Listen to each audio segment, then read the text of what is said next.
Far Cry Vengeance was the Wii's first and only Far Cry game. This game got absolutely hideous reviews. These are some of the worst reviews I've ever seen for an entry in a major video game franchise, especially one as big and popular as Far Cry. Reviews cited ugly graphics, brain-dead, stupid AI, annoying vehicle sections, missing content, and bad controls for the low scores. Now, I'd never played Far Cry Vengeance before, and I was actually really excited to play it. Since Vengeance's release, the Far Cry franchise has become a staple of the video game industry. And here's this weird, forgotten, terrible relic that barely anyone has ever played, much less heard of, and I mean, how bad could it really be? The answer to that question is really bad. Kind of hilariously laugh out loud bad. But also, at times, in brief bursts, this game is crazy fun. Like, actually really fun. Some of the most fun I've had playing a shooter in a long time. To get started, here's the trailer.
Far Cry Vengeance.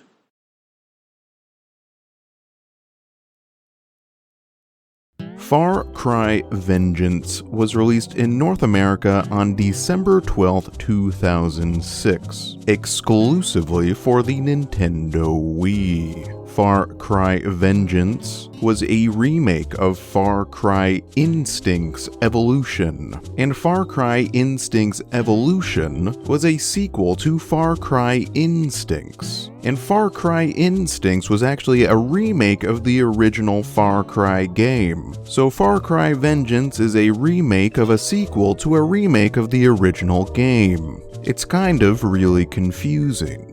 The original Far Cry released on PC back in 2004. It was actually a pretty revolutionary game back then, for what was, at the time, an amazing amount of freedom given to the player. In the original Far Cry, you could approach situations in a lot of different ways, and this player freedom would eventually evolve into the rigid open-world formula the franchise is currently known for. In Far Cry Vengeance, you play as Jack Carver. Now, because Vengeance is a remake of a sequel, Jack Carver has already gone through a whole game's worth of adventures by the time of Vengeance's opening. Unfortunately, the game doesn't tell the player anything about those previous adventures at all, so the story is confusing. Because at the beginning of the game, Jack Carver already has animalistic superpowers that allow him to leap over buildings and grow close claws from his flesh with which he can cut his enemies to ribbons. And the game never bothers to explain how he came to possess these superpowers. At the beginning of the game, Jack Carver is a hard-drinking loser. This protagonist is hilariously unlikable. He has no personality whatsoever besides being gruff and angry, and he constantly spits out these stupid one-liners that make him sound like a freaking clown person. How long have you been a suspected terrorist? You picked up my name, Clever Monkey. It was easy. I just acted like a punching bag. I'm not a rebel. I just run a few guns. I heard you used to be in the trade. Those were different times, baby. What's the matter, Carver? Lost your edge? Yeah. I was tired of getting all cut up over it.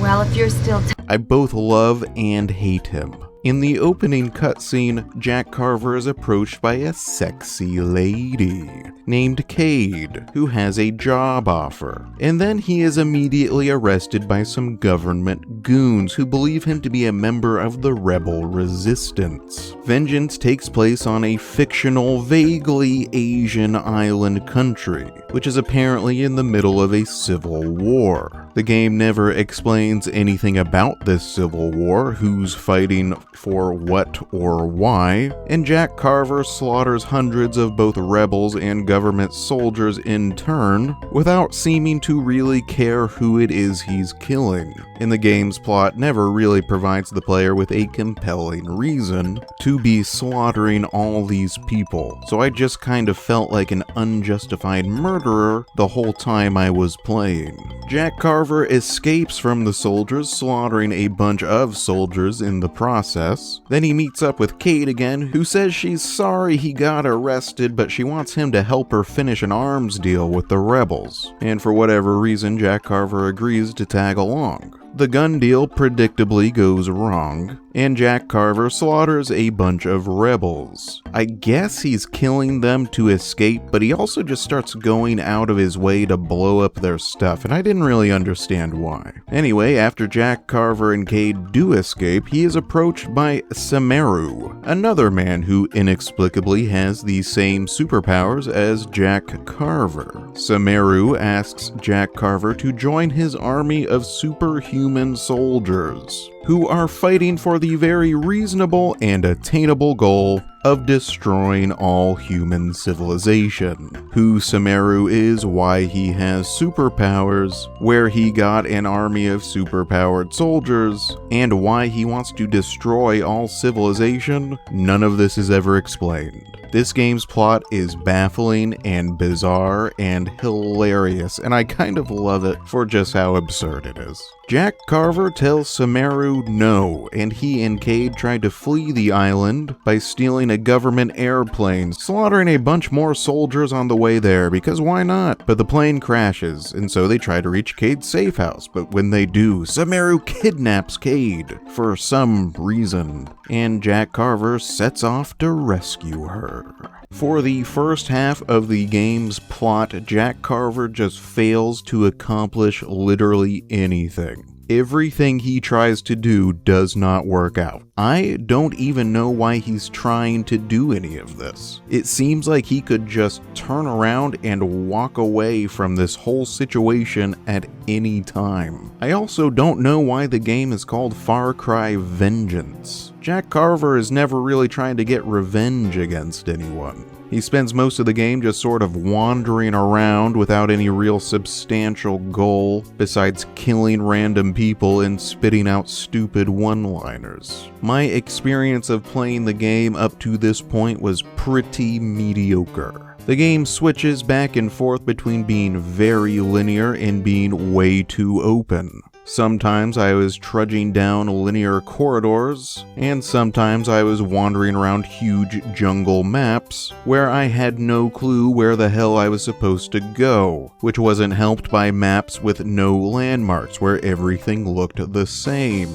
The controls are mostly pretty good, though it takes Jack Carver about 30 years to turn around. Seriously, this is the slowest camera turn I've ever seen in a video game. and you can only zoom in on your weapons by thrusting your controller forward, and that feels pretty awkward. The game's visuals are disgustingly ugly in places. Like, look at these mountains. They look like actual dog vomit. The AI is hilariously stupid. Two enemies can be standing right beside each other, and if you kill one, the other may never notice. Their best friend's skull can explode right beside them, and about a third of the time, they do not care. You can walk right up to enemies without them noticing you. There are multiple weird little shooting gallery sections where enemies will respawn, then walk right into your bullets over and over again, like they're desperate for the sweet release of death. So I wasn't having very much fun. But then I discovered two mechanics in this game which, when combined together, make Far Cry Vengeance maybe one of the most mobile and most fun shooters I have ever played. First, your character has a homing melee attack. When you swing the Wiimote, Jack Carver will turn towards the nearest enemy, sometimes doing a full 360-degree spin, and fly across the ground, across huge distances, to insta-kill them. It's a crazy and ridiculous move. Second, Jack Carver has a crazy and ridiculous jump. If you flick the nunchuck, Jack Carver will leap 20 feet in the air. In this game, you can leap onto any rooftop. You can leap over almost every enemy encounter. You can leap across entire levels. Combine this crazy jump with that crazy homing melee attack, and you can jump into the sky, swing the Wiimote, and Jack Carver will rocket to the ground, insta-killing every enemy in sight. It's awesome. It's super duper fun. And every time he performs a melee attack, his magic meter fills up, which you can use to heal Jack Carver's health, making him practically invincible. You can jump around, home into enemies, then immediately restore all your health. You can beat practically the entire game this way. The mechanics are totally broken and really fun. It completely transformed my attitude towards the game. I went from dully trudging from one boring encounter to the next, to leaping through the stratosphere, tearing enemies apart without ever taking a scratch. But back to the story. Jack Carver meets up with this Keen Do guy for a while, who's some kind of James Bond-esque special agent, I guess. Like with everything else in the story, it's not really clear. Jack and Keen Do wander around and kill a bunch of people, and it all seems kind of pointless. Eventually, Keen Do gets injured and disappears. And while following his bloody tracks, Jack Carver is attacked by a bunch of super soldiers. These battles are actually pretty tough, and the enemies have some good variety and mobility. The whole game leading up to it, you're essentially fighting the same identical enemy over and over again, but all of a sudden the game starts throwing some variety at you. Anyway, Jack Carver catches up with Keen Do at Semeru's secret jungle mountain base, and then Keen Do immediately dies, so whatever.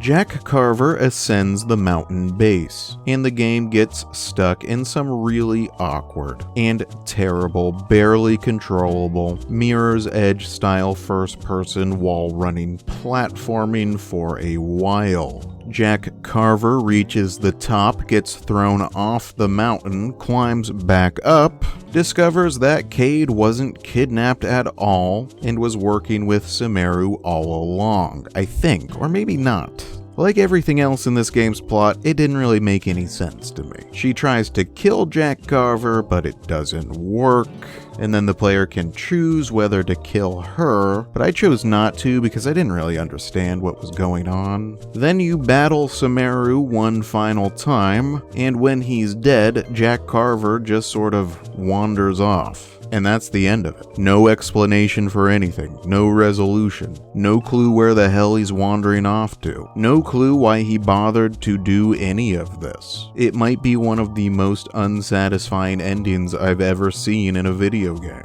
Far Cry Vengeance absolutely deserves the terrible review scores it got, because it's a terrible game. But at the same time, I had a blast with this game. I do not regret playing it at all. I might even play it again someday. When it's fun, it's super duper fun. And even when it's bad, it's that kind of bad that's so stupid, it's hilarious. So you're always enjoying yourself somehow, unless you're stuck in a horrible first-person platforming section. On this channel, I will review every Wii game ever made, which means I'm going to play a lot more completely stupid and hilariously bad games like this one. So come along, or whatever.